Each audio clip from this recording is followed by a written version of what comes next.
اللهم صل على محمد وعلى آل محمد كما صليت على إبراهيم وعلى آل إبراهيم إنك حميد مجيد. اللهم بارك على محمد وعلى آل محمد كما باركت على إبراهيم وعلى آل إبراهيم إنك حميد مجيد. اللہ رب العزت کے ہاں 12 مہینوں میں محرم الحرام کا بابرکت مہینہ بہت زیادہ مقام اور مرتبہ رکھتا ہے. اس مہینے کو محرم الحرام کیوں کہتے ہیں؟ حرام کا معنی ہوتا ہے عزت والی چیز، جس طرح کہ مسجد الحرام اس کا معنی ہے وہ مسجد جو کہ عزت والی ہے، اور محرم الحرام کا معنی وہ مہینہ جو کہ عزت والا ہے. چونکہ اسلام کے آنے سے پہلے ہی محرم کا مہینہ مشرکین مکہ کے ہاں بھی عزت والا سمجھا جاتا تھا. اسلام نے نہ صرف اس کی عزت کو برقرار رکھا بلکہ اس کی عزت میں اور اضافہ کیا ہے. آج کی اس آن لائن کانفرنس میں محرم الحرام میں پیش آنے والے اہم واقعات سے متعلق چند واقعات کی طرف اشارہ کروں گا. محرم الحرام کا مہینہ ایسا اہم اور بابرکت ہے کہ سارے مہینے میں بے شمار واقعات پیش آئے ہیں. چونکہ محرم کے مہینے میں 10 محرم یعنی عاشورہ کا دن خاص طور پہ فضیلت رکھتا ہے، اس لیے 10 محرم کو بہت سارے اہم واقعات بھی پیش آئے ہیں. جیسا کہ روایات میں آیا ہے کہ اللہ رب العزت نے اس کائنات کو محرم کے مہینے میں بنایا ہے، اور قیامت بھی محرم کے مہینے میں آئے گی. 10 محرم الحرام کو کائنات کو بنایا گیا اور 10 محرم الحرام کو ہی قیامت آئے گی. حضرت آدم علیہ السلام کی توبہ بھی 10 محرم کو قبول ہوئی ہے. حضرت نوح علیہ السلام کو اللہ رب العزت نے اپنے ماننے والوں کو کشتی میں سوار کر کے ہجرت کرنے کا حکم فرمایا تھا، اور حضرت نوح علیہ السلام کی کشتی 10 محرم کو ہی جودی پہاڑ پر ٹھہری ہے. اسی طرح حضرت سیدنا ابراہیم علیہ السلام کو خلیل اللہ کا جو مرتبہ اور مقام ملا ہے، یہ بھی 10 محرم الحرام کو پیش آیا واقعہ. اور اسی طرح حضرت یعقوب علیہ السلام کی بینائی بھی 10 محرم الحرام کو لوٹی ہے. حضرت یوسف صدیق علیہ السلام کو جیل سے رہائی بھی 10 محرم الحرام کو ملی ہے. اور سیدنا موسیٰ علیہ السلام کو اللہ رب العزت نے فرعون جیسے جابر آدمی سے 10 محرم الحرام کو نجات دلائی ہے. اسی طرح نمرود بھی 10 محرم الحرام کو تباہ ہوا اور اللہ کے عذاب کا شکار ہوا. سیدنا عیسیٰ علیہ السلام کو بھی اللہ رب العزت نے 10 محرم الحرام کو آسمانوں پہ اٹھایا ہے. تو یہ اسلام سے پہلے کئی ایسے واقعات ہیں جو کہ محرم کے مہینہ سے جڑے ہوئے ہیں، اور یہ 10 محرم کو پیش آنے والے کچھ واقعات میں نے آپ حضرات کی خدمت میں عرض کیے ہیں. حضرت پیران پیر شیخ عبد القادر جیلانی رحمۃ اللہ علیہ نے غنیت الطالبین میں یہ بھی لکھا ہے کہ حضور نبی اقدس صلی اللہ علیہ وسلم کی پیدائش بھی 10 محرم الحرام کو ہوئی ہے. تو یہ بہت اہم واقعات ہیں جو کہ 10 محرم کو پیش آئی ہے.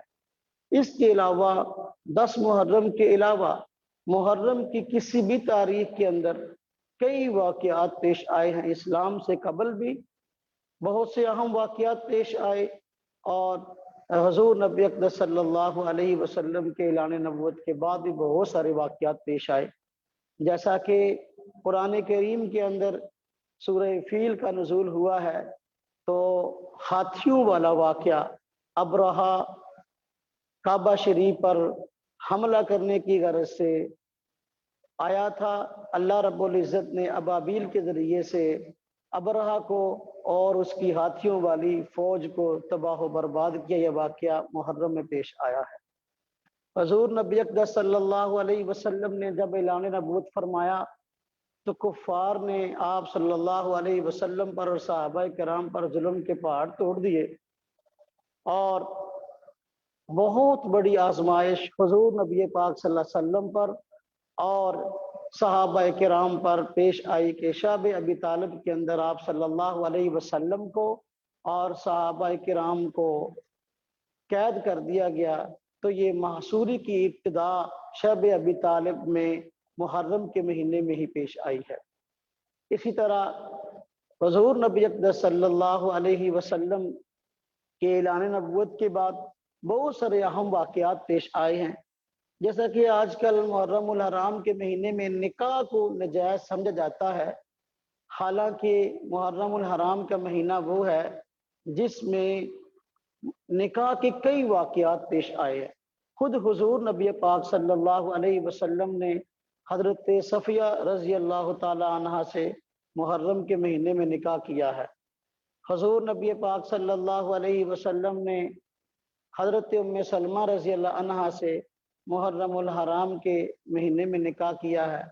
خود اپنی لخت جگر حضرت سیدہ فاطمہ الزہرا رضی اللہ عنہا کا نکاح حضرت سیدنا علی رضی اللہ عنہ سے محرم الحرام کے مہینہ میں کیا ہے، جیسا کہ تاریخ ابن عساکر اور تاریخ طبری کے اندر باقاعدہ روایات موجود ہیں۔ اور اسی طرح حضور نبی پاک صلی اللہ علیہ وسلم نے اپنی دوسری بیٹی حضرت سیدہ ام کلثوم رضی اللہ عنہا کا نکاح حضرت سیدنا عثمان رضی اللہ عنہ سے محرم الحرام کے مہینہ میں کیا ہے۔ اس لیے جب اتنے نکاح ہوئے ہیں، خود میدان کربلا میں حضرت حسین رضی اللہ تعالی عنہ نے خود حضرت حسن رضی اللہ تعالی عنہ کا نکاح، حسن رضی اللہ عنہ کے بیٹے کا نکاح جو ہے وہ میدان کربلا میں کیا ہے، ظاہر بات محرم کا مہینہ تھا۔ تو یہ کہنا کہ محرم کے مہینے میں نکاح ٹھیک نہیں ہے، یہ بات بالکل غلط ہے۔ کئی نکاح کے واقعات محرم الحرام کے مہینہ میں پیش آئے ہیں۔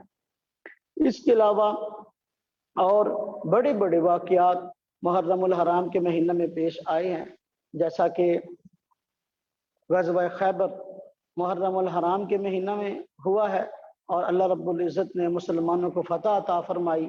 حضرت علی رضی اللہ تعالیٰ عنہ کی صلاحیت خاص طور پہ بروئے کار جو ہے وہ آئی ہیں۔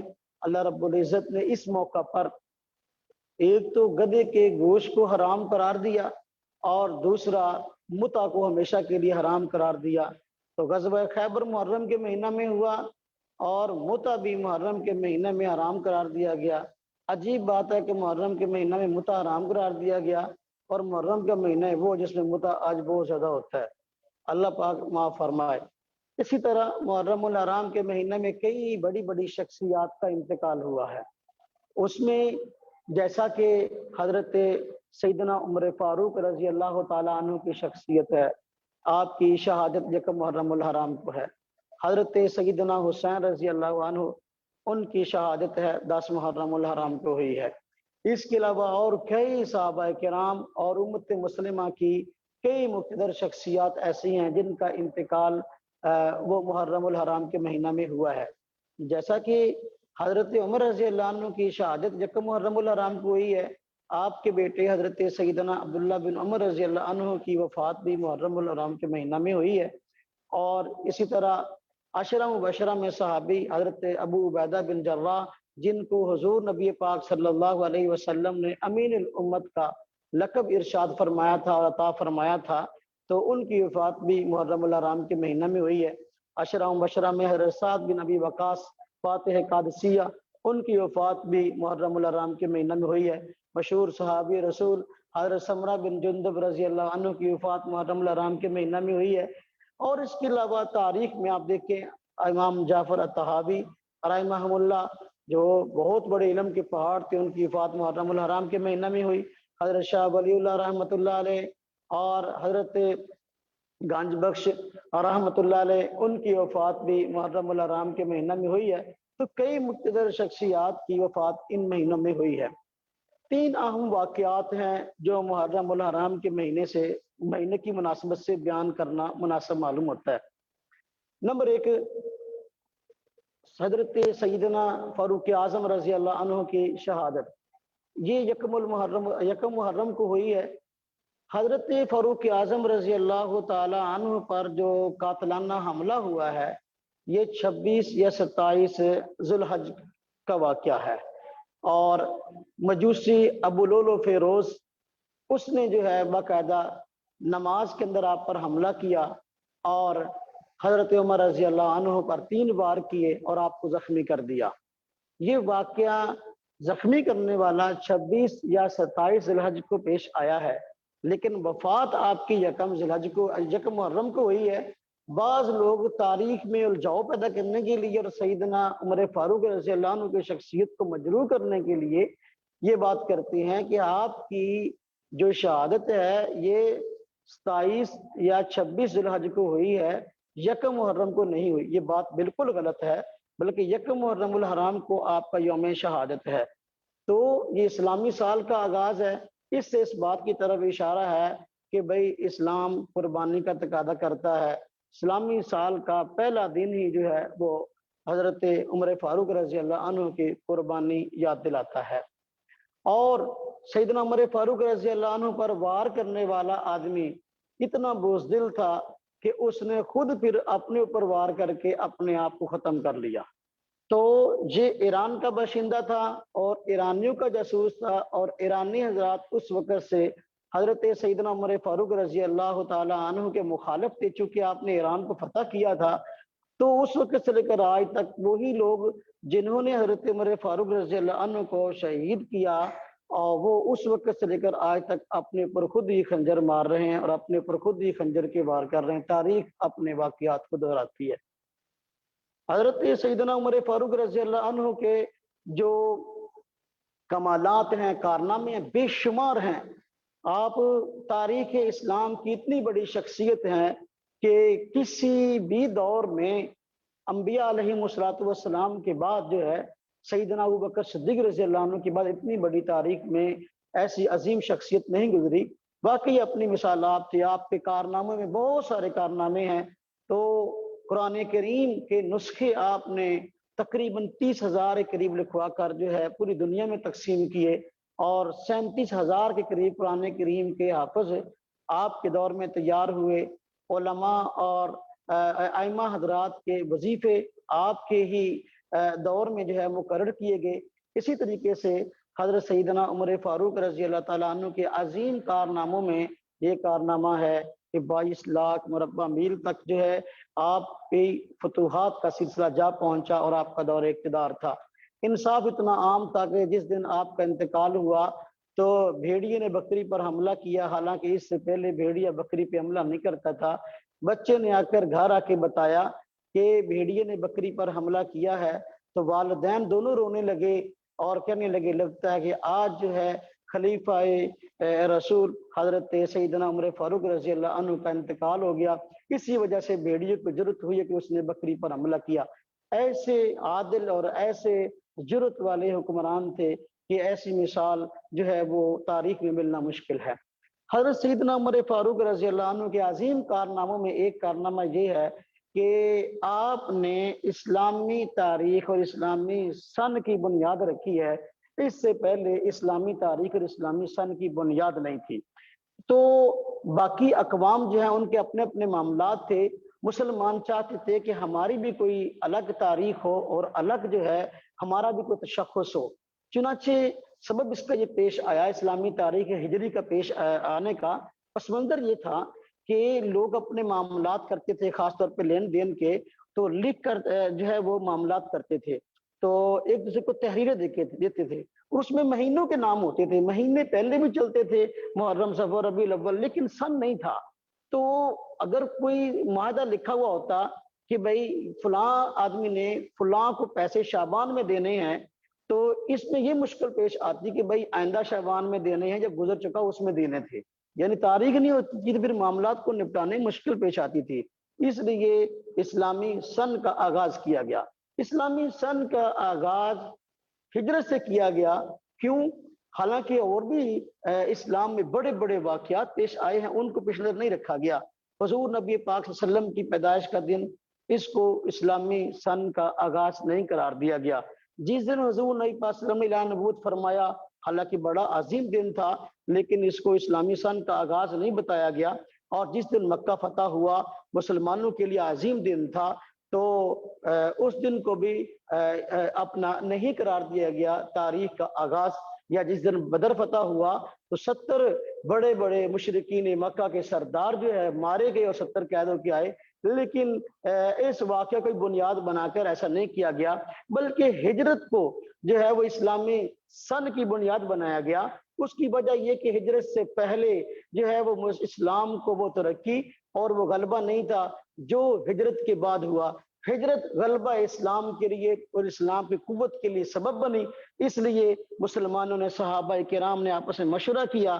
حضرت سیدنا عمر فاروق رضی اللہ عنہ نے فیصلہ کیا کہ اسلام کی تاریخ کا جو سن ہے یہ ہجرت سے شروع ہوگا۔ لیکن یہاں ایک سوال پیدا ہوتا ہے کہ حضور نبی پاک صلی اللہ علیہ وسلم نے ہجرت فرمائی ہے 13 ربیع الاول کو، آپ نے ہجرت فرمائی 13 ربیع الاول کو۔ جب ہجرت 13 ربیع الاول کو ہوئی ہے، اسلامی سال کا آغاز 13 ربیع الاول سے ہونا چاہیے تھا اور 12 ربیع الاول کو ختم ہونا چاہیے تھا، ایسا نہیں ہے، بلکہ اسلامی سال کا آغاز محرم سے ہے۔ تو 2 ماہ اور 12 دن جو ہے یہ کم کیسے ہو گئے؟ وہ اس لیے ہوئے کہ ہجرت کو تو یاد رکھا گیا اور بنیاد اس کو بنایا گیا، لیکن 2 ماہ 12 دن کی جو کسر ہے اس کو ختم کیا گیا، اس لیے کہ مہینوں میں جو حرمت والے مہینے تھے 4 ہیں، اس میں رجب ہے، ذوالقعدہ ہے، ذی الحجہ اور محرم ہے، اور ہجرت سے قریب ترین مہینہ جو حرمت والا تھا وہ محرم تھا، باقی مہینے بنسبت اس کے دور تھے، اس لیے محرم کو بنیاد بنایا گیا اور اس سے اسلامی سن کا آغاز کیا گیا، اور اس کے خاص فضائل بھی تھے، تو محرم الحرام سے اس کا آغاز کیا گیا۔ محرم الحرام کا پیغام اور اسلامی جو ہے وہ ہجری کا اور سن کا جو آغاز ہوتا ہے اس مہینے سے، اس کا پیغام یہ ہے کہ ہمیں اسلامی مہینوں کے نام کم از کم آنے چاہیے اور اسلامی تاریخ کا کم از کم پتہ ہونا چاہیے، اور یہ پیغام ہے امت مسلمہ کے لیے کہ جب اس تاریخ کو لکھے تو ان کو یاد آئے کہ بھئی آج فلاں ہجری ہے، حضور نبی پاک صلی اللہ علیہ وسلم، صحابہ کرام نے اپنا جان مال ہر چیز لٹا کر اپنے گھر بار کو چھوڑ کر جو ہے اسلام کے لیے مدینہ طیبہ کا راستہ اختیار کیا تھا اور اپنا سب کچھ چھوڑ دیا تھا۔ یہ امت مسلمہ کے لیے پیغام ہے۔ اور اسلام کے اہم واقعات میں جو محرم میں پیش آئے، اس میں عظیم سانحہ حضرت سیدنا حسین رضی اللہ تعالیٰ عنہ کی شہادت کا ہے۔ 10 محرم الحرام کو آپ کی شہادت ہوئی ہے، اور یہ تاریخ کا ایک المناک واقعہ ہے۔ اپنے پورے خاندان اور اپنے بہت سارے چاہنے والوں کے ساتھ حضرت سیدنا حسین رضی اللہ عنہ نے جام شہادت نوش فرمایا ہے۔ اس حوالے سے میں 2-3 باتیں بڑی پوائنٹ کی عرض کروں گا، وقت ختم ہو گیا ہے۔ نمبر ایک بات یہ ہے کہ شہادت حسین میں حضرت سیدنا حسین رضی اللہ تعالی عنہ کی ذات اقدس، آپ کی شخصیت برحق تھی۔ مد مقابل یزید تھا، وہ بالکل برحق نہیں تھا۔ اہل سنت والجماعت ہمیشہ حضرت حسین رضی اللہ تعالیٰ عنہ کے ساتھ رہے ہیں اور یزید کے حمایتی نہیں رہے، بلکہ یزید اہل سنت والجماعت کے ہاں ہمیشہ سے فاسق و فاجر ہے۔ اور یزید اگر برسر اقتدار آیا ہے، وہ خود آیا، حضرت سیدنا معاویہ رضی اللہ عنہ کا اس میں معاملہ نہیں تھا، بلکہ زبردستی آیا ہے، اور حضرت معاویہ رضی اللہ عنہ کے دور میں یزید سے کوئی ایسے بڑے غلط کام بھی نہیں ہوئے تھے، بعد میں اس نے یہ کام کیے ہیں۔ اس لیے اگر باپ کے بعد بیٹا خراب ہو جائے، باپ کا قصور نہیں ہے۔ یزید کو بنیاد بنا کر سیدنا معاویہ رضی اللہ عنہ پر تنقید نہیں کی جا سکتی۔ آپ پوری امت مسلمہ کے ماموں ہیں اور کاتب وحی ہیں، اور آپ کے بے شمار فضائل اور مناقب ہیں، لہذا ہم حضرت معاویہ رضی اللہ عنہ کی شان بیان بھی کریں گے، ان کا احترام بھی کریں گے، ہمارے بڑے ہیں۔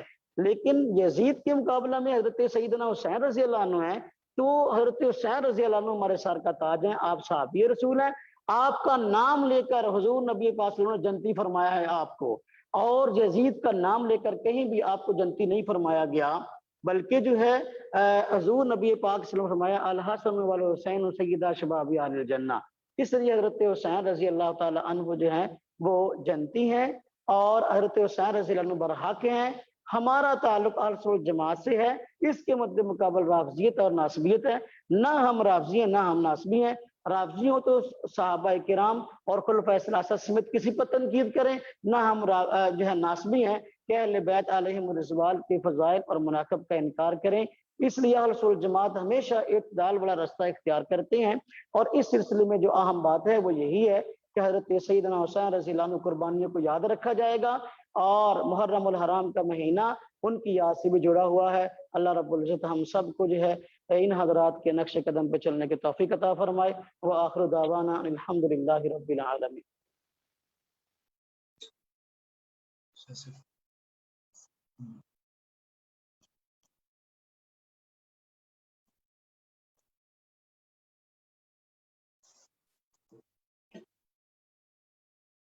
السلام علیکم ورحمۃ اللہ وبرکاتہ۔ وعلیکم السلام ورحمۃ اللہ وبرکاتہ۔ جی شروع کریں۔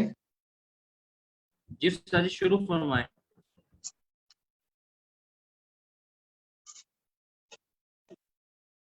الحمد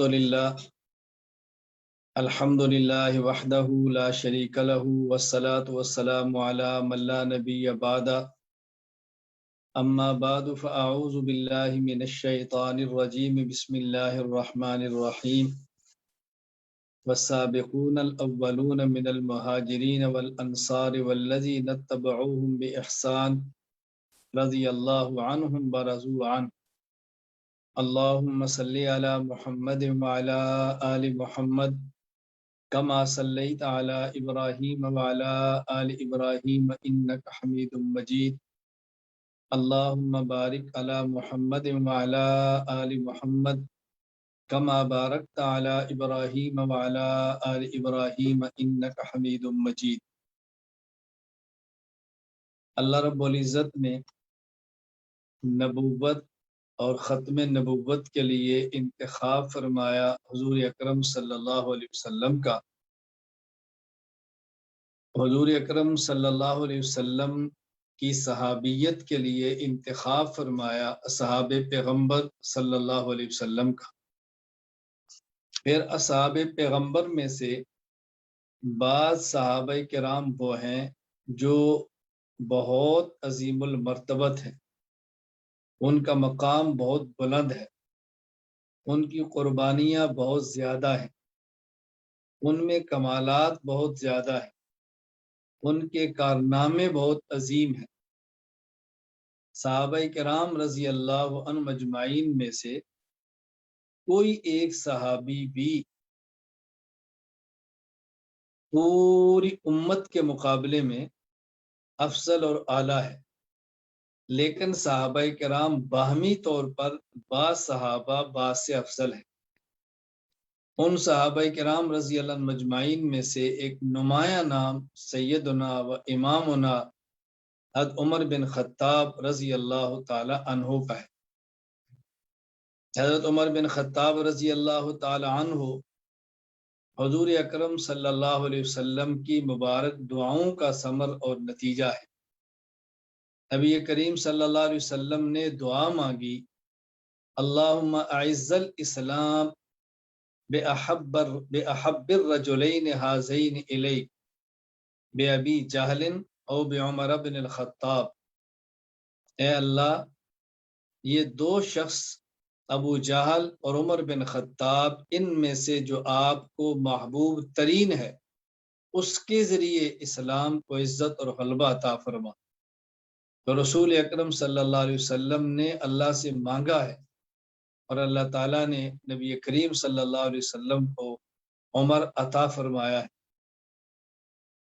امیر شریعت سید عطا اللہ شاہ بخاری انور اللہ مرقدہ سے کسی نے پوچھا کہ شاہ جی عمر اور علی میں کیا فرق ہے؟ اللہ اکبر، شاہ جی عمر اور علی میں کیا فرق ہے؟ حضرت شاہ جی فرمانے لگے عمر مراد مصطفیٰ ہے، علی مرید مصطفیٰ ہے۔ عمر مراد مصطفیٰ ہے، علی مرید مصطفیٰ ہے۔ تو جو مرید اور مراد میں فرق ہے وہ عمر اور علی میں فرق ہے۔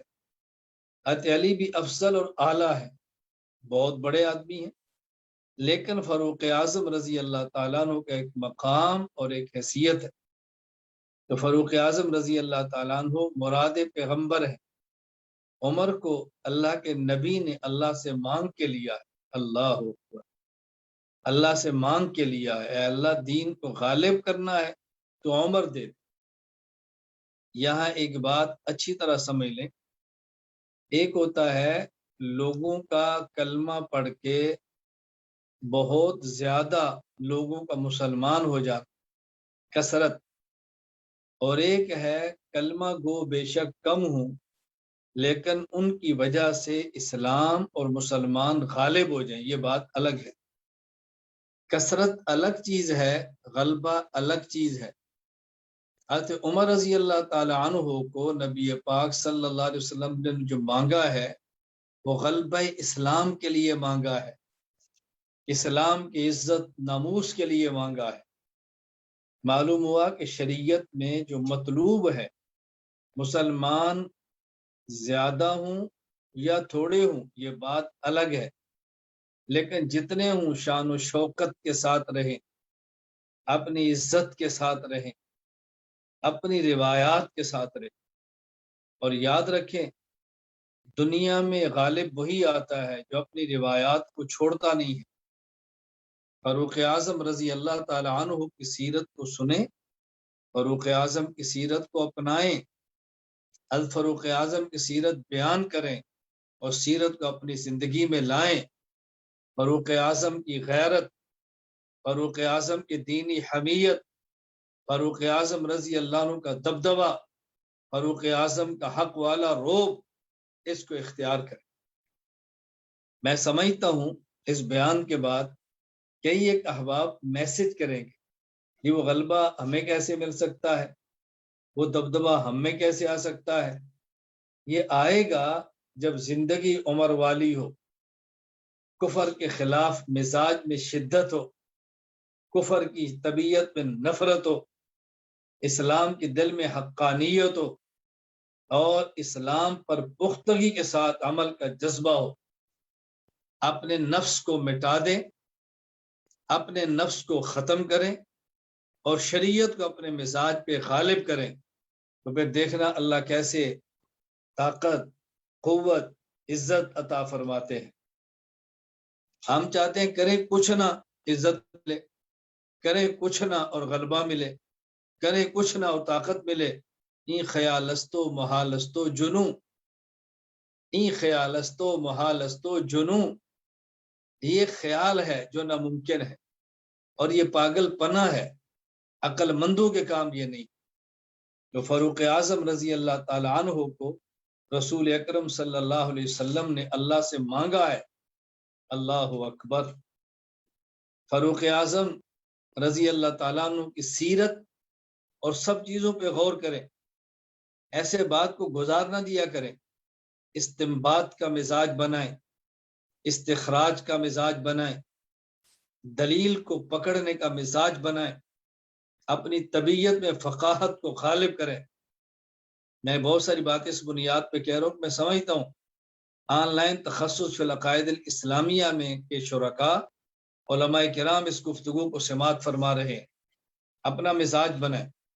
فاروق اعظم رضی اللہ تعالیٰ عنہ کو پیغمبر نے مانگا تو دعا کیا مانگی؟ اللہم اعز الاسلام باحب الرجلین ہذین الیک، اے اللہ اسلام کو عزت اور غلبہ دے اس شخص کی وجہ سے۔ اللہ اکبر۔ فاروق اعظم آئے ہیں تو غلبہ کیسے ملا ہے؟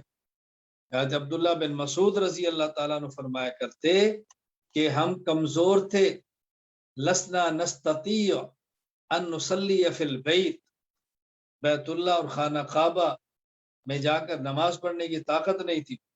اللہ، جب عمر آئے تو ہم نے خانہ کعبہ میں نمازیں پڑھی۔ یہ ہے اسلام کا غلبہ اور طاقت۔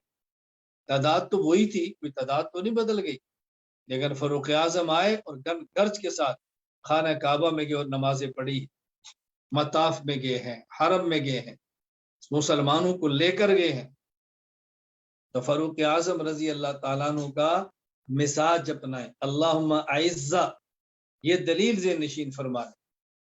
بہت سارے حضرات کو غلط فہمی ہو جاتی ہے، بہت سارے حضرات کو شبہ پڑ جاتا ہے کہ مثال کے طور پہ بات سمجھانے لگا ہوں، بہت سارے حضرات کو شبہ پڑتا ہے کہ دیکھیں ہم اسلام کی دعوت دیتے ہیں، ہم دین کی بات کرتے ہیں، ہماری وجہ سے کتنے لوگ نمازی بنے ہیں، یہ ہم کام کر رہے ہیں، تو یہ کام جہاد سے بھی افضل ہے۔ کیوں؟ اس لیے کہ جہاد سے مقصود ہوتا اسلام کی اشاعت، وہ تو بغیر جہاد کے ہو رہی ہے، ہم تو براہ راست اسلام میں لوگوں کو لا رہے ہیں۔ بات اچھی طرح ذہن نشین فرما لیں۔ اور غلط فہمی کہاں سے لگتی ہے؟ کہتے ہیں جہاد حسن لغیر ہی ہے، جہاد میں تو خون خرابہ ہے، خون بہانا ہے، قتل و غارت ہے، اس میں تو کوئی خوبی نہیں ہے۔ خوبی اس وجہ سے ہے کہ اس وجہ سے ہے کہ اسلام کو اس کی وجہ سے طاقت ملتی ہے، تو ہم ویسے اسلام کو طاقت دے رہے ہیں مسلمان بنا کے، مسلمانوں کو نمازی بنا کے، تو اسلام جہاد سے تو زیادہ محنت ہماری ہو گئی۔ بات اچھی طرح ذہن نشین فرما لیں، جہاد حسن لغیر ہی ہے، یعنی لغیر ہی، وہ غیر کیا ہے؟ وہ غیر کثرت نہیں ہے، وہ غیر اعلیٰ ہے، اعلیٰ کلمت اللہ۔ جہاد اس وجہ سے نہیں ہوتا کہ بہت سارے لوگ کلمہ پڑھ کے مسلمان ہوں، یہ اس وجہ سے ہوتا ہے کہ مسلمان جو ہیں وہ غالب رہیں، قوت میں رہیں، طاقت میں رہیں۔ تو بہت سارے دینی محنتیں اور کام ہیں، ان سے کثرت آ جاتی ہے، اعلیٰ اور غلبہ نہیں آتا۔ تو اللہ کے نبی حضرت عمر کو مانگ رہے ہیں، اللہم اعز الاسلام، اے اللہ یہ شخص آئے گا تو اسلام کو عزت، طاقت، قوت اور غلبہ ملے گا۔ یہ بات اچھی طرح ذہن نشین فرمائے، سمجھنا ضروری ہے اسلام کو اور دین کو۔ اللہ ہمیں بات سمجھنے کی توفیق عطا فرمائے۔ پھر حضرت فاروق اعظم رضی اللہ تعالیٰ عنہ کہ اسلام لانے کا واقعہ تو آپ نے سنا ہے، میرا مقصود واقعہ نہیں، ایک دلیل پیش کرنا ہے کہ فاروق اعظم رضی اللہ تعالیٰ عنہ نکلے ہیں سرکار دو عالم صلی اللہ علیہ وسلم کو قتل کرنے کی نیت سے۔ راستے میں ملاقات ایک صحابی سے ہوتی ہے، پوچھتے ہیں کہاں کا ارادہ ہے؟ میں تو تمہیں پتہ ہے میں چاہتا ہوں حضرت محمد صلی اللہ علیہ وسلم کو قتل کر دوں۔ اس نے کہا گھر کا خیال کرو۔ حضرت عمر گھر لوٹے تو آپ کی بہن اور آپ کے بہنوئی کلمہ پڑھ کے مسلمان ہو چکے ہیں۔ فاروق اعظم کو طیش آ گیا، اپنی بہن اور بہنوئی کو مارا، بہن اور بہنوئی ڈٹے رہے، حضرت عمر کا غصہ ٹھنڈا پڑ گیا۔ دیکھو کچھ مار پڑی ہے، کچھ مار کھائی ہے، قربانی دی ہے، تو فاروق اعظم جیسا شخص بھی پگھل گیا ہے۔ ہم چاہتے ہیں بغیر قربانی دیے لوگ پگھل جائیں، ایسا نہیں ہوتا، ایسا نہیں ہوتا۔ مشقت، قربانی، ہجرت، سفر، بدنامیاں، یہ سب کچھ سہنا پڑتا ہے، پھر فضا بنتی ہے، پھر میدان بنتا ہے۔ تو فاروق اعظم رضی اللہ تعالیٰ نے اپنی بہن سے کہتے ہیں مجھے بھی بتاؤ کیا پڑھ رہی ہو؟ اللہ اکبر۔ بہن کیا کہتی ہے؟ کہتی ہے قم فاغتسل، جاؤ غسل کرو۔ کیوں؟ یہ جو ہمارے ہاتھ میں اوراق ہیں، لا یمسہ الا المطہرون، اس کو پاک بندہ ہی ہاتھ لگا سکتا ہے۔ دلیل سمجھنا۔ بہت سارے لوگ کہتے ہیں کہ نہیں بغیر وضو کے بھی قرآن کریم کو چھو سکتے ہیں۔ کیوں؟ بھئی دلیل پیش کرو۔ جب ہم لا یمسہ الا المطہرون پیش کرتے ہیں، وہ کہتے ہیں اس سے مراد تو فرشتے ہیں کہ فرشتے قرآن کریم کو چھوتے ہیں، اس سے مراد انسان نہیں۔ فاروق اعظم کی بہن مسلمان صحابیہ فاروق اعظم سے کہہ رہی ہے قم فاغتسل، بعض میں روایات میں ہے اغسل، غسل کرو یا وضو کرو۔ کیوں؟ لا یمسہ الا المطہرون، تو صحابی کا استدلال اس آیت سے یہ ہے المطہرون سے مراد انسان ہے کہ انسان بغیر وضو یا بغیر غسل کے قرآن کو ہاتھ نہ لگائے۔ رسول اللہ صلی اللہ علیہ وسلم نے اس دلیل کو رد نہیں فرمایا، صحابہ کرام نے رد نہیں فرمایا، پوری امت نے اس کو قبول کیا ہے۔ تو معلوم ہے کہ لا یمس الا المطہرون کا تعلق ملائکہ سے بھی ہوگا لیکن انسانوں سے بھی ہے۔ اس آیت کو بطور دلیل کے پیش کرنا یہ پیغمبر پاک کے صحابہ کا طریقہ ہے، تو ہم جو اس کو بطور دلیل کے پیش کرتے ہیں یہ طرز صحابیت ہے۔ اچھی طرح دلیل سمجھو۔ اللہ اکبر۔ حضرت عمر رضی اللہ تعالیٰ عنہ پیغمبر کی دعا ہے، جب کلمہ پڑھ کے آگے ہیں حضرت عبداللہ بن مسعود رضی اللہ عنہ فرماتے ہیں کان اسلام عمر فتحا، حضرت عمر کا اسلام لانا یہ اسلام کی فتح ہے۔ وکانت ہجرتہ نصرا، اور آپ کے ہجرت کے لیے مکہ سے مدینہ منورہ نکلنا یہ اسلام کی مدد ہے۔ وکانت امارتہ رحمہ، اور آپ کا امیر المومنین بننا یہ امت کے لیے رحمت ہے۔ اور یہ ذہن نشین فرمائیں ہماری تاریخ اسلام میں پہلا وہ شخص جس کو امیر المومنین کہا گیا وہ عمر بن خطاب رضی اللہ تعالیٰ عنہ ہے۔ ابو بکر صدیق رضی اللہ تعالیٰ عنہ کو امیر المومنین نہیں خلیفۃ رسول اللہ کہا جاتا صلی اللہ علیہ وسلم، خلیفۃ رسول اللہ۔ امیر المومنین کی اصطلاح فاروق اعظم سے شروع ہوئی ہے۔ امت کا پہلا شخص جس کو امیر المومنین کہا گیا وہ ہے فاروق اعظم رضی اللہ تعالیٰ عنہ۔ اور پھر فاروق اعظم رضی اللہ تعالیٰ عنہ سے اسلام کو غلبہ کیسے نہ ملتا؟ آپ کا مزاج دیکھیں، آپ کی طبیعت اور فطرت دیکھیں۔ ایک شخص یہودی ہے اور ایک منافق ہے، دونوں رسول اللہ صلی اللہ علیہ وسلم کی خدمت میں جاتے ہیں اپنے ایک مقدمے کا فیصلہ لے کر۔ اللہ کے نبی وہ فیصلہ یہودی کے حق میں فرما دیتے ہیں، منافق یہ سوچ کر کہ فاروق اعظم یہود کے بہت سخت مخالف ہیں، اس کیس کو لے کر حضرت عمر کی خدمت میں جاتا ہے، یہودی سے کہتا ہے کہ ہم یہ فیصلہ فاروق سے کروا لیتے ہیں۔ وہاں گئے، یہودی نے جاتے ہی فاروق اعظم رضی اللہ عنہ سے کہا کہ دیکھو عمر، یہ جو ہمارا مقدمہ آپ کے پاس آیا ہے یہ ہمارا فریق دوسرا شخص پہلے اس مقدمے کو لے کر حضرت محمد کے پاس گئے صلی اللہ علیہ وسلم، انہوں نے فیصلہ میرے حق میں دیا ہے، یہ آپ کے پاس لایا ہے۔ حضرت عمر نے اسے پوچھا یہ بات ٹھیک کہہ رہے؟ ہاں جی ٹھیک کہہ رہے، اور میں ٹھہرو میں ابھی فیصلہ کروں۔ فاروق اعظم گھر سے تلوار لائے اور منافق کی گردن کو کاٹ کے رکھ دیا۔ فرمایا جس پر جو شخص رسول اللہ صلی اللہ علیہ وسلم کے فیصلے پہ راضی نہیں اس کا فیصلہ پھر فاروق کی تلوار کرے گی۔ میں یہودی دوڑتا رسول اللہ صلی اللہ علیہ وسلم کی خدمت میں گیا، حضور عمر نے تو فلاں شخص کو مار دیا، جو کہ منافق تھا، ظاہر کلمہ پڑھتا تھا تو سمجھا مسلمان ہے۔ فاروق اعظم نے فرمایا کہ عمر سے توقع یہ نہیں ہے کہ کسی مسلمان کو مار دے۔ اب تعجب تھا مسلمان کو کیسے مار سکتے ہیں؟ قرآن کی آیت اتری فلا وربک لا یؤمنون حتی یحکموک فیما شجر بینہم۔ اللہ اکبر۔ فلا وربک لا یؤمنون حتی یحکموک فیما بینہم۔ اے پیغمبر تیرے رب کی قسم اٹھا کر میں یہ بات کہہ رہا ہوں، جو شخص تیرے فیصلے پر راضی نہیں وہ مسلمان ہو ہی نہیں سکتا، وہ مومن ہو ہی نہیں سکتا، کہ کوئی مومن نہیں ہے آپ کے فیصلے پر راضی نہیں ہے۔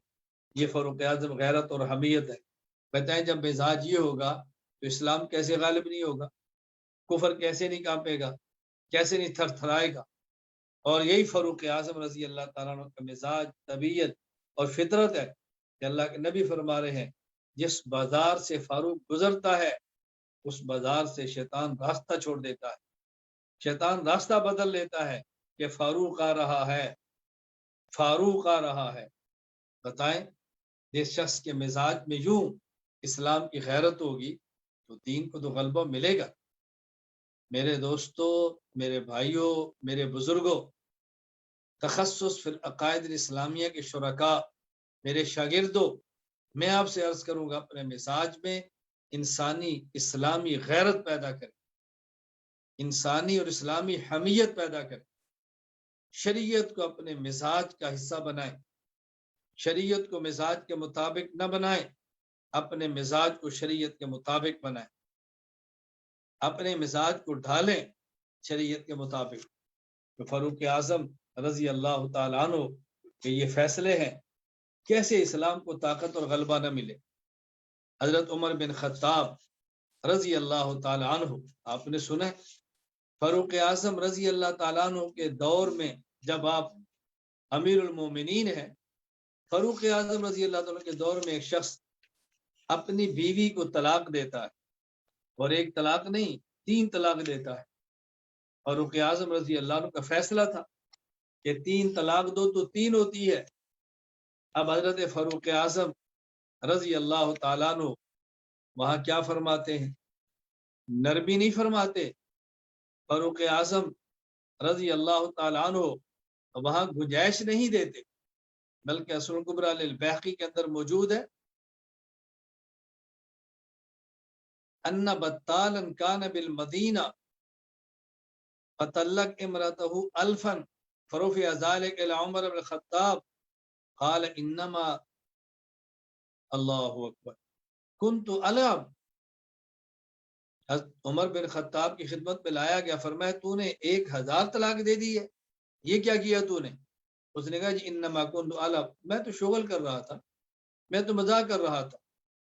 فعلاه عمر رضی اللہ عنہ بالدرہ، حضرت عمر رضی اللہ تعالیٰ اپنا کوڑا لیا درہ اور اس کی مرمت فرمائی، فرمایا ان کان لیکفیک 3، 3 طلاق کافی تھی، یہ طلاق کو شغل میلہ نہیں ہے کہ اپنی بیوی سے مذاق کرو۔ اب فاروق اعظم غیرت حمیت دیکھو، آپ نے درے سے اس کی مرمت کی ہے فاروق اعظم رضی اللہ تعالیٰ عنہ نے۔ اور مصنف ابن ابی شیبہ میں ہے کان عمر رضی اللہ عنہ اذا اتی برجل قد طلق امرأته 3 فی مجلس اوجعه ضربا وفرق بینهم۔ حضرت عمر خدمت میں ایک آدمی لایا گیا جس نے اپنی بیوی کو ایک مجلس میں 3 طلاق دی ہیں، اوجعه ضربا، فاروق اعظم نے اس کی مرمت کی ہے اور پھر دونوں میں جدائی کر دی۔ آپ فاروق اعظم رضی اللہ تعالیٰ کا فیصلہ دیکھیں کہ کس طرح اپنے مزاج کے اندر فاروق اعظم رضی اللہ عنہ حمیت اور غیرت رکھتے تھے، دین اور شریعت کے خلاف کوئی بات فاروق اعظم رضی اللہ تعالیٰ عنہ برداشت نہیں کرتے تھے۔ میں عرض کر رہا ہوں استدلال سیکھیں، فاروق اعظم کے فیصلوں سے فیصلہ کرنا سیکھیں اور سمجھیں مزاج کیا ہے شریعت۔ حضرت عمر بن خطاب رضی اللہ تعالیٰ عنہ، رسول اللہ صلی اللہ علیہ وسلم کا دور ہے، صحابہ کرام تراویح پڑھ رہے ہیں، جماعت کے ساتھ بھی ہیں، اکیلے بھی ہیں۔ فاروق اعظم رضی حضرت ابوبکر صدیق رضی اللہ عنہ کا دور ہے، تراویح پڑھی جا رہی ہے۔ فَإِذَا النَّاسُ أَوْزَانٌ مُتَفَرِّقُونَ، الگ الگ 2 بندے، 3 بندے، 5 بندے۔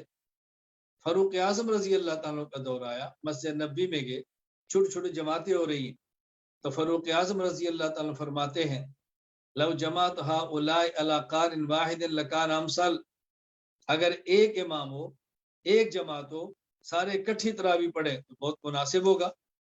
حضرت فاروق اعظم رضی اللہ عنہ فیصلہ کیا اب ہمیں تراویح یوں پڑھنی چاہیے کہ چھوٹی چھوٹی جماعتیں نہ ہوں بلکہ اکٹھی ایک بڑی جماعت ہو اور سب لوگ ایک شخص کے پیچھے کھڑے ہو کے تراویح پڑھیں۔ تو فاروق اعظم رضی اللہ تعالیٰ نے فیصلہ فرما دیا،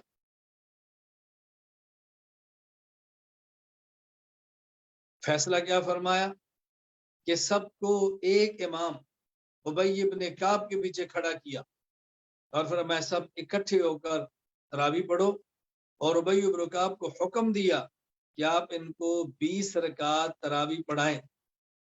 حضرت عمر نے فیصلہ کیا ان عمر بن الخطاب رضی اللہ عنہ جمع الناس على ابی ابن کعب فی قیام رمضان فکان یصلی بهم 20 رکعہ۔ کسی صحابی نے اس کا انکار نہیں کیا، صحابہ کا اجماع ہو گیا کہ تراویح 20 رکعت۔ میں نے جہاں پر کیا بات کہنی ہے وہ تو آپ سنتے ہی رہتے ہیں، جو بات میں کہنا چاہتا ہوں ذرا وہ سمجھے۔ اب لوگ سوال کرتے ہیں کہ تم ایک روایت پیش کرو کہ فاروق اعظم رضی اللہ عنہ نے تراویح کی جماعت کرائی ہو، خود تراویح کی جماعت کرائی 20 رکعت، دلیل پیش کرو۔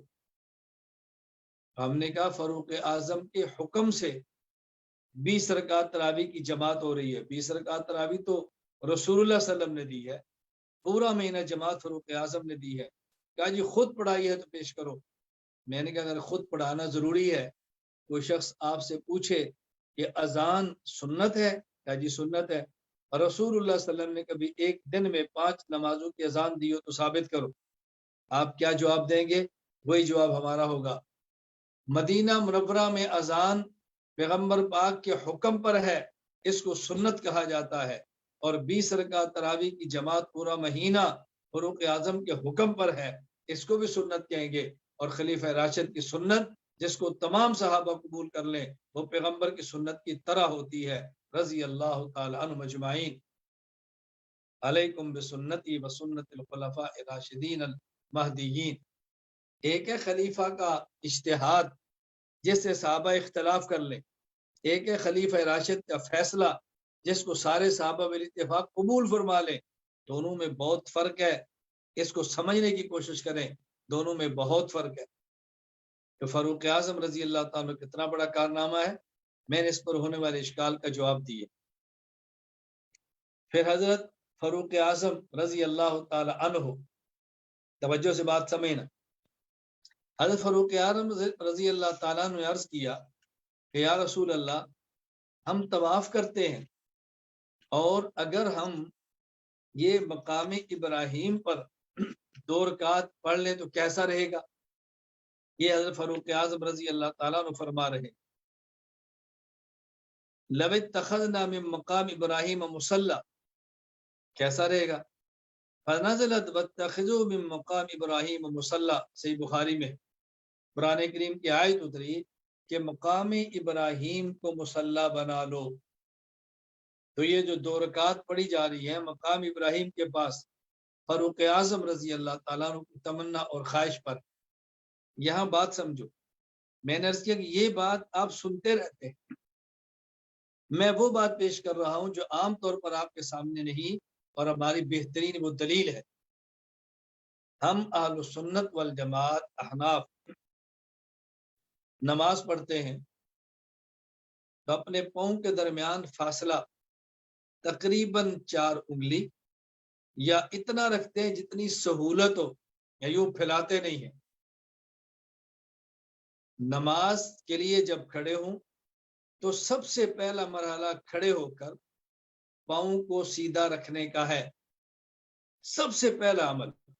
اس کے درمیان فاصلہ کتنا ہونا چاہیے؟ جتنا فاصلہ ہم کہتے ہیں یہ قرآن کریم کی آیت سے ثابت ہے اور فاروق اعظم کی تمنا سے ثابت ہے. وہ کیسے؟ واتخذوا من مقام ابراہیم مصلی، قرآن کہتا ہے مقام ابراہیم کو مصلی بناؤ، یعنی مقام ابراہیم پر کھڑے ہو کے نماز پڑھو. مقام ابراہیم تمہارا مصلی ہونا چاہیے. حرم میں جاؤ، اللہ آپ کو بار بار لے جائے، وہاں مقام ابراہیم سے مراد وہ پتھر ہے جس پر حضرت ابراہیم خلیل اللہ علیہ السلام کے پاؤں مبارک کے نشان لگے ہوئے ہیں. تو جب آپ مقام ابراہیم کو مصلی بنائیں، اس پر کھڑے ہو کے نماز پڑھیں، تو آپ دیکھ لیں کہ پاؤں کے درمیان فاصلہ کتنا ہونا چاہیے. اب چونکہ مقام ابراہیم پہ کھڑے ہو کے نماز پڑھنا تو ممکن نہیں ہے، تو پھر حکم ہے مقام ابراہیم کے قریب کھڑے ہو جاؤ. اصل یہ ہے کہ مقام ابراہیم کو مصلی بناؤ، مقام ابراہیم پر کھڑے ہو کے پڑھو، لیکن ممکن نہیں تو اس کے قریب کھڑے ہو جاؤ. تو دیکھیں ہم جو پاؤں کے درمیان فاصلہ رکھتے ہیں یہ قرآن کریم کی آیت اور عمر بن خطاب رضی اللہ عنہ کی تمنا سے ثابت ہے. استدلال سیکھو. میں اس لیے گزارش کرتا ہوں کہ جب کوئی ہم سے نماز پہ بات کرے تو ہم کہتے ہیں ہماری نماز کا تو آغاز قرآن کریم سے ثابت ہو رہا ہے، اس کے بعد ہاتھ باندھیں گے قرآن کریم سے ثابت ہو رہا ہے. انا اعطیناک الکوثر فصلی لربک وانحر. انحر کا ایک معنی یہ ہے اپنے ہاتھ کو نماز میں ناف کے نیچے باندھو. اس پر دلائل اپنے مقام پر موجود ہیں. فی الحال میں صرف یہ بات کر رہا ہوں کہ ہمارے دلائل ہیں، الجھن میں کبھی نہ آئے، گھبرائیں کبھی نہ. آج شاہد عمر فاروق رضی اللہ عنہ کے نام پر صرف جلسہ نہیں ہے، یہ تخصص کا سبق ہے.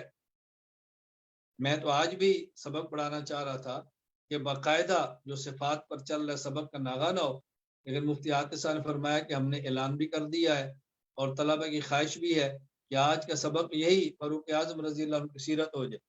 میں نے کہا بہت اچھا، ہم سیرت بھی بیان کریں گے اور ساتھ یہ بھی سمجھائیں کہ ہم نے سبق کیا لینا ہے، عقائد کیا ہیں، ہمارے مسائل کیا ہیں، ہمارے مستدلات کیا ہیں، ذرا اس کو بھی سمجھیں. حضرت فاروق اعظم رضی اللہ تعالی عنہ تاریخی کارنامے سر انجام دیتے ہیں. دنیا سے جانے کا وقت آتا ہے، فاروق اعظم رضی اللہ تعالی عنہ منبر پر کھڑے ہو کے خطبہ دیتے ہیں اور فاروق اعظم رضی اللہ عنہ خطبے میں ارشاد کیا فرماتے ہیں؟ فاروق اعظم رضی اللہ عنہ فرماتے ہیں ان فی جنات عدن قصرا، جنت میں ایک محل ہے، لو 500 باب، اس کے 500 دروازے ہیں، وعلی کل باب 5000 من الحور العین، ہر دروازے میں 5000 حور ہے، لا يدخلہ الا نبی، اس میں نبی ہی جائے گا.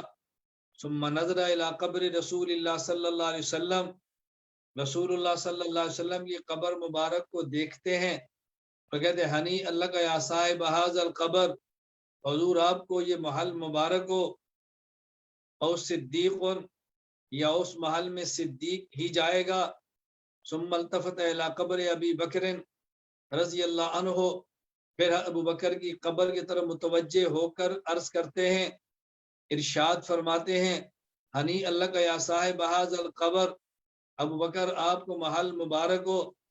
او شہید، یا اس محل میں شہید جائے گا. ثم اقبل علی نفسہ، پھر اپنی ذات کی طرف توجہ کر کے ارشاد فرماتے ہیں انا لک شہادت یا عمر، اے عمر تجھے شہادت کیسے ملے گی؟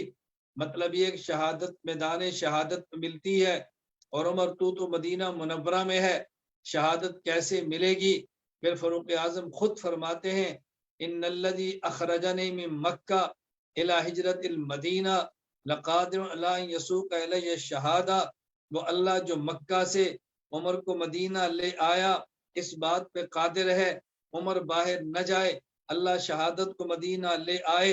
عبداللہ بن مسعود رضی اللہ عنہ فرماتے ہیں فساقہ اللہ الیہ، اللہ اس شہادت کو باہر سے کھینچ کے مدینہ منورہ لائے. فاروق اعظم رضی اللہ عنہ شہادت کے پاس گئے نہیں ہیں، شہادت عمر بن خطاب کے پاس آئی ہے. ان اللہ جعل الحق علی لسان عمر و قلبہ، میں کہتا ہوں عمر سوچتا بھی ٹھیک ہے، عمر بولتا بھی ٹھیک ہے، عمر سوچتا بھی حق ہے، عمر بولتا بھی حق ہے. شہادت مدینہ عمر کے پاس آ گئی، فاروق اعظم شہید ہو گئے، دنیا سے چلے گئے. لوگ یہاں پر بھی آ گئے، حضرت عمر کی شہادت سے غلط استدلال کر لیا، کہا جی تم اہل سنت والجماعت احناف کہتے ہو جب نماز پڑھیں تو ہاتھ ناف کے نیچے باندھیں. فاروق اعظم کی شہادت سے تو پتہ چلتا ہے کہ ہاتھ ناف کے نیچے نہیں ہیں، کیونکہ جب فاروق اعظم نماز پڑھا رہے تھے تو اس مجوسی نے، ابو لولو فیروز نے جو فاروق اعظم پہ خنجر پہ حملہ کیا، وہ حملہ تو پیٹ پہ کیا ہے، اگر ناف کے نیچے ہاتھ باندھے ہوتے پیٹ پہ حملہ کیسے ہوتا؟ معلوم ہوتا ہے کہ اس ہاتھ سینے پر تھے تبھی تو پیٹ پہ حملہ ہو گیا. میں نے کہا کاش تمہارا مطالعہ ہوتا، کچھ علم سے قربت ہوتی، کچھ شریعت کو پڑھا ہوتا. ذرا الفاظ پہ غور کرو، المستدرک للحاکم میں الفاظ موجود ہیں وجہہ علی کتفہ، اس نے ایک خنجر آپ کے کندھے پر مارا. کندھا کہاں، ناف کہاں، سینہ کہاں؟ نمبر 2 وجہ علی مکان آخر، ایک حملہ اور کیا. نمبر 3 وجہ علی خاصرتہ، اور ایک خنجر کا وار انہوں نے فاروق اعظم رضی اللہ عنہ کی پسلی میں کیا. تو جب پسلی میں کیا ہے تنتڑیاں باہر نکلی ہیں، فاروق اعظم رضی اللہ عنہ کا خون نکلا ہے، نماز ٹوٹ گئی ہے. فاروق اعظم رضی اللہ عنہ پہ حملہ ہوا، خنجر کا ایک وار آپ کے کندھے پر ہے، خنجر کا ایک وار آپ کی پسلی میں ہے، دو جگہ تو بالکل واضح ہیں کہ اگر ناف کے نیچے ہاتھ باندھے ہو تو خنجر پہ حملہ ہو سکتا ہے، اگر ہاتھ ناف کے نیچے ہو تب بھی پسلی پہ وار ہو سکتا ہے۔ اس میں الجھن کی بات کیا ہے؟ ہم نے کہا یہ اشکال تمہارا بیجا ہے، احناف کے مسلک پہ، احناف کے مذہب پہ اعتراض کیے تو جا سکتے ہیں، لیکن جواب بھی ملتے ہیں۔ تم نے اعتراض کیے، ہم نے جواب کیے، اور انشاءاللہ العزیز یہ مرکز اہل سنت والجماعت خدا نے چاہا عقائد بیان کرے گا، عقائد پہ ہونے والے شبہات کا رد بھی کرے گا۔ یہ مرکز عقائد بیان کرے گا، عقائد پہ ہونے والے شبہات کو رد بھی کرے گا، مسائل دلائل سے بیان کرے گا، مسائل پہ ہونے والے شبہات کا رد بھی دلائل سے کرے گا۔ میں آپ تمام احباب کی خدمت میں گزارش کرتا ہوں، آؤ آج ہم ذہن بنا لیں فاروق اعظم رضی اللہ عنہ کی سیرت سے ہم حق سوچیں گے، ہم حق بولیں گے، ہم حق پہ جان دیں گے، حق کو چھوڑیں گے نہیں۔ فاروق اعظم کی سیرت سے سبق سیکھو، ہم دینی حمیت پیدا کریں گے، ہم دینی غیرت کو پیدا کریں گے، شریعت کے مطابق اپنی زندگی کو ڈالیں گے، مزاج شریعت کے مطابق بنائیں گے، شریعت کو مزاج کے مطابق نہیں بنائیں گے۔ فاروق اعظم کی جرت، فاروق اعظم کی غیرت، فاروق اعظم کی سیرت، فاروق اعظم کی طبیعت اپنائیں گے اور اپنا سب کچھ دین پہ لٹائیں گے۔ اے اللہ، ہم بھی فاروق اعظم کی دعا مانگتے ہیں، اللہم اجعل موتی فی بلد حبیبک وجعل شہادتی فی سبیلک۔ اے اللہ ہمیں زندگی سعادت والی عطا فرما اور ہمیں موت شہادت والی عطا فرما۔ وآخر دعوانا ان الحمد للہ رب العالمین۔